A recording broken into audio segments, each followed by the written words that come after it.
এখানে কে আছেন?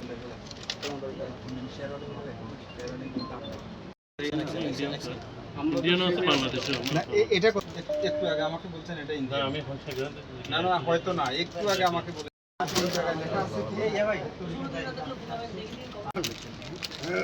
কোথায় থেকে কালেক্ট করেছেন বলেন, আপনি বলেন। আমি এইটা বলেন, আপনি জবাব দেন। এটা ইন্ডিয়ান। আমি বললাম আবার বলেন কোথাকার এটা। তার যারা একটু নিশ্চয়তা চায় তারা আপনাদের কাছে চলে আসে। এখন আপনাদের কাছে যদি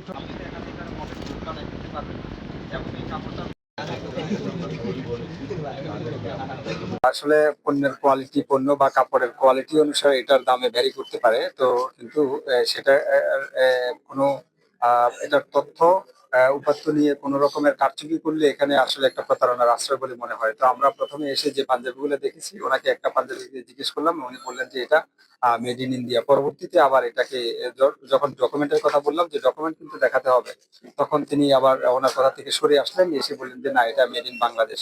তা আসলে কাস্টমারকে কিন্তু মেড ইন ইন্ডিয়াই বলবে বা সুযোগ পেলে মেড ইন সুইজারল্যান্ডই বলবে বলে আমাদের কাছে মনে হয়, কারণ পাঞ্জাবিটার দাম হচ্ছে 13,900। তো ডকুমেন্ট তো দেখাতে পারেননি। এরপরে আমরা আরো কিছু পাঞ্জাবি দেখেছি যেটাতে মেড ইন বাংলাদেশও লেখা নেই, মেড ইন ইন্ডিয়াও লেখা নাই। আরেকটা পাঞ্জাবি আমরা দেখেছি সেটার মধ্যে মেড ইন ইন্ডিয়া লেখা, আর একবার ট্যাগের মধ্যে লেখা আছে মেড ইন বাংলাদেশ। তাহলে কোনটা? উনি বললেন যে ট্যাগটা ভুল, যে স্টিকার যেটা আছে সেটাই নাকি কারেক্ট। তা আসলে এটা একটা বড় ধরনের এখানে অসঙ্গতি তাদের এখানে আমরা দেখেছি। তো আমাদের এখানে আমরা এর আগেও তাদেরকে জরিমানাও করেছি, তাদেরকে সতর্কও করেছিলাম। তারা বলেছিল যে এই অসঙ্গতিগুলো তারা দূর করবে, আমাদের দেশের পোশাকেরও ভালো মানের হতে পারে, সেই মান অনুসারে সেটার মূল্য তারা নির্ধারণ করবেন। তবে আমাদের দেশের হলে অবশ্যই মেড ইন বাংলাদেশ লেখা থাকবে, আর ইন্ডিয়ান হলে মেড ইন ইন্ডিয়া লেখা থাকবে। এবং এটার পর্যাপ্ত ডকুমেন্ট যে প্রতিষ্ঠানে তাদের বিক্রি হবে সেখানে তাদের এই ডকুমেন্টগুলি থাকবে।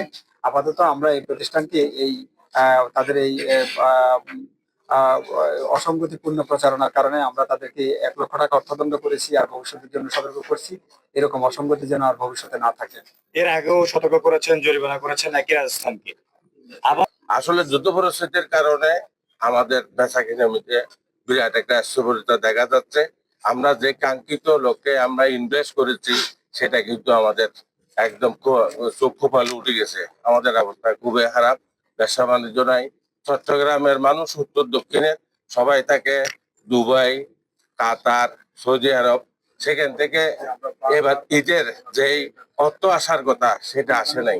সে পরিপ্রেক্ষিতে আমাদের কাঙ্ক্ষিত বেচা কিনা নেই বললে চলে, কারণ আমরা ব্যাংক থেকে লোন নিয়ে কার্য করে যে ইনভেস্ট আমরা করেছি এই সেই পর্যায়ে আজকে 17 রমজানে আমরা এই আশার আলো আমরা দেখছি না। আশা করি আজকে এই যে এই কর্মজীবী ভাইয়েরা বেতন পাবে, এখানে কিছু বেচা কিনা বৃদ্ধি হবে, সেটা আশা করছি আর কি। এই যে অনিয়ম চোখে দেখলেন, সেটা নিয়ে আসলে কি বলবেন? আসলে কিছু ভুল ত্রুটি থাকলে আমরাও দেখেছি, আমরা সেটা শুধরাই নেবো, সেটার জন্য আমরা সরি বলছি। আচ্ছা, আপনি যুদ্ধের কথা বললেন, যুদ্ধের সাথে সেটা একটা ভিন্ন বিষয়, কিন্তু এখানে একই পাঞ্জাবির গায়ে ভারতীয় এবং দেশি দুইটাই ট্যাগ লাগানো হচ্ছে এবং গত বছর একই দায়ে কিন্তু জরিমানা করা হয়েছে। হ্যাঁ, এই ক্ষেত্রে আসলে আপনি ব্যবসায়ী নেতা হিসেবে উনাদেরও তো আপনার ঠিক যেমন এই যে ভোক্তার সাথে প্রতারণা করা হচ্ছে, এটা নিয়ে কি ভাবেন? আসলে আসলে প্রতারণা কিছু ভুল ত্রুটি থাকতে পারে, সেটা আপনার ব্যবসায়ী সমিতির পক্ষ থেকে আমরা প্রতিষ্ঠানকে আমরা ডেকে বলবো এগুলো ঠিক করে দেওয়ার জন্য।